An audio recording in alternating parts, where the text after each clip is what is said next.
Now we have to do some more works, some more exercises as to how to write chemical formulae. Suppose sodium chloride. Sodium fluoride has been mentioned several times. Sodium fluoride.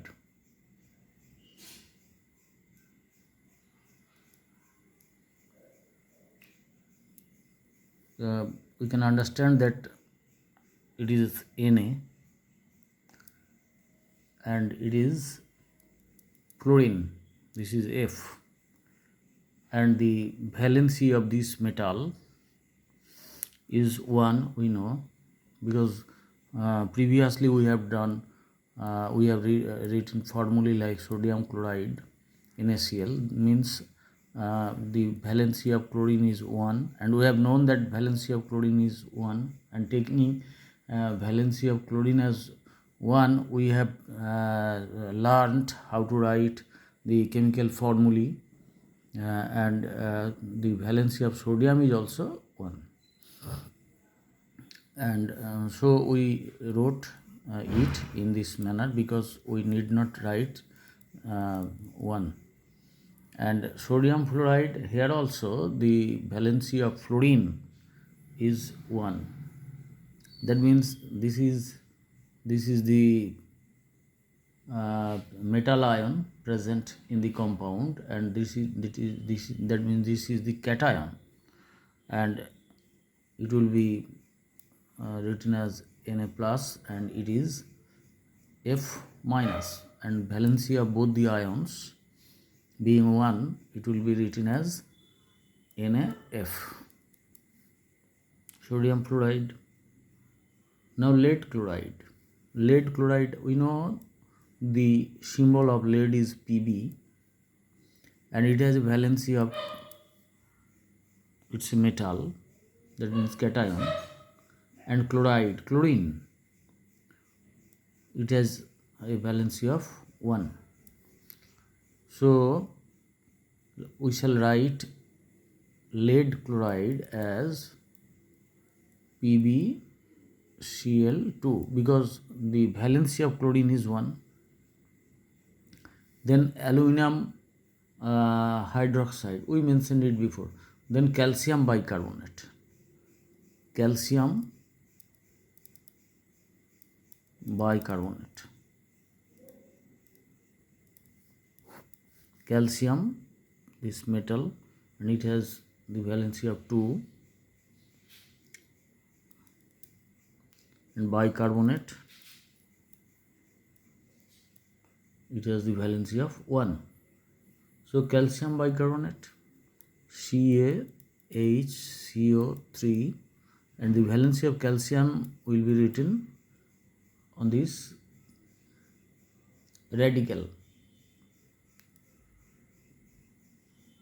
This is calcium bicarbonate. So sodium phosphate. Sodium phosphate, the valency of phosphate is 3. So this is sodium phosphate. Now another question arises as to how we should write zinc oxide, because the valency of both these, this cation and this anion, the valency of both these is 2. So Zn, zinc oxide, oxide means oxygen, presence of oxygen, then valency of oxygen is 2, valency of zinc is 2. In this process, the formula of zinc oxide would be Zn2O2, but the simplified formula of this compound is written as ZnO, as magnitude of charge on both the cation and the anion is 2. this is 2, this is for this is 2, for this is 2. So in this process we can write many other formulae, chemical formulae, like magnesium oxide. This is magnesium, this is oxygen, and its valency is 2, its valency is also 2. So we will write it like this. And calcium carbonate, Ca, this is carbonate, this cation's valency is 2, and this anions means this radical's valency is also 2.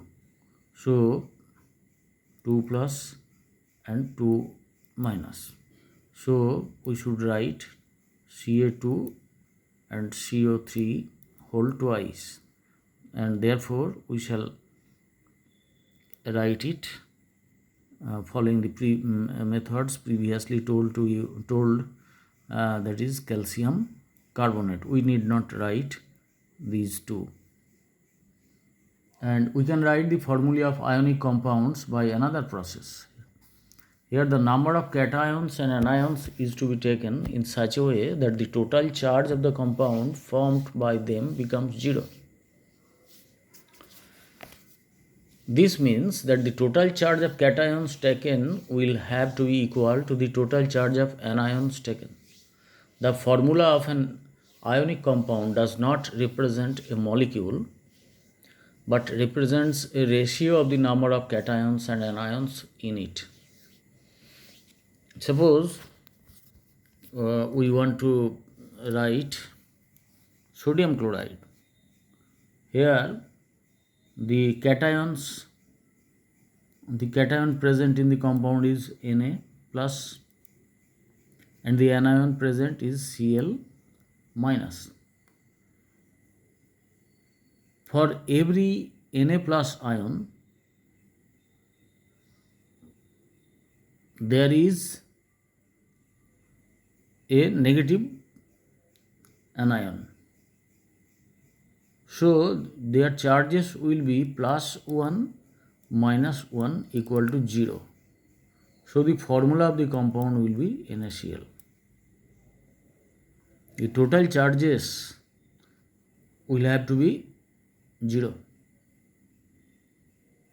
Take another example. Magnesium chloride. Here the total positive charges of this cation is 2 plus, and here for each chlorine minus 1, that 2 chlorines are there. So that will be, we are talking about magnesium chloride, so that will be 2 minus, and this way plus 2 minus 2 equal to 0. So we will write MgCl2.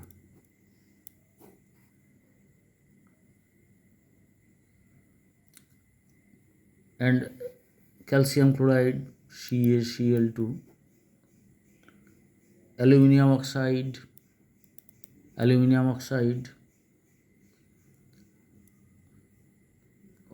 valency of oxygen is 2, the valency of aluminum is 3.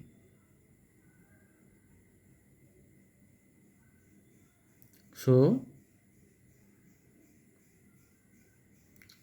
if you take 2 aluminum oxide,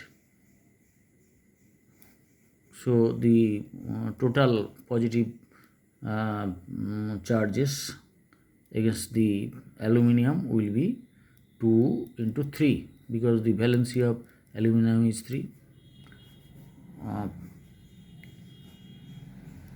Positive charges minus total negative charges of this oxygen, 2 into minus 3.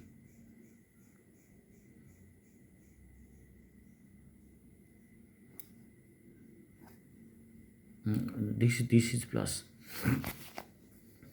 That means 2 into 3 means plus 6, 2 into minus 3 means minus 6 equal to 0.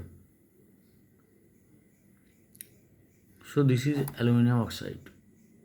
This way we can write, and there is a table in your book following which you will learn how to write, and you will you will open your book, and for advanced study I shall give you a few more examples the next day, that you can write many chemical formulae at ease.